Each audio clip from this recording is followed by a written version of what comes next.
Xóa gì ta lỗ thôn nó hè này ta hỏi cái lỗ thôn này này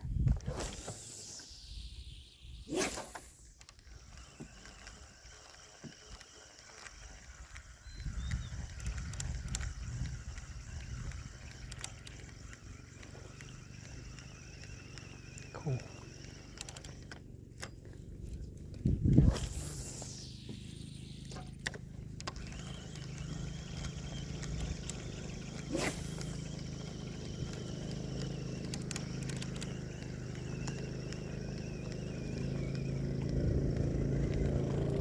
thịt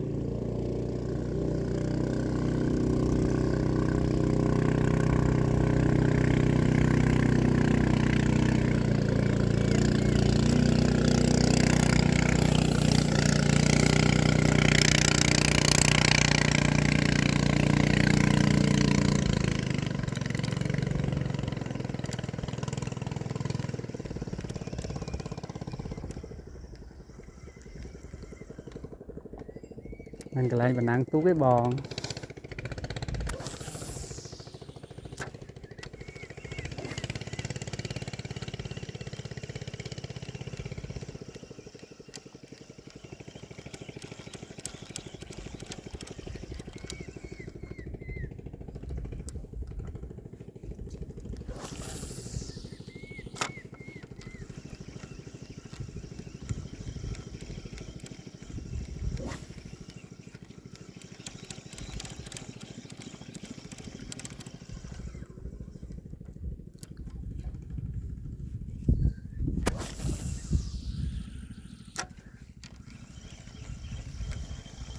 dạ.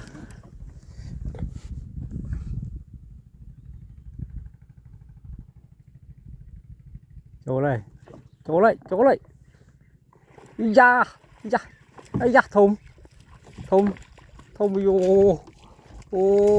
ôi chụp trong ngoan tính chụp chơi ơi ô lớn quê với lớn cho tôi nói lớn đó ngon ở đây lớn cho tôi nói đây mà lô đây này hot quá đây lô chiên ấy da đuôi bạt lớn quê mà chụp vào chụp chụp rồi cây chụp chơi anh bố ơi sạt thôm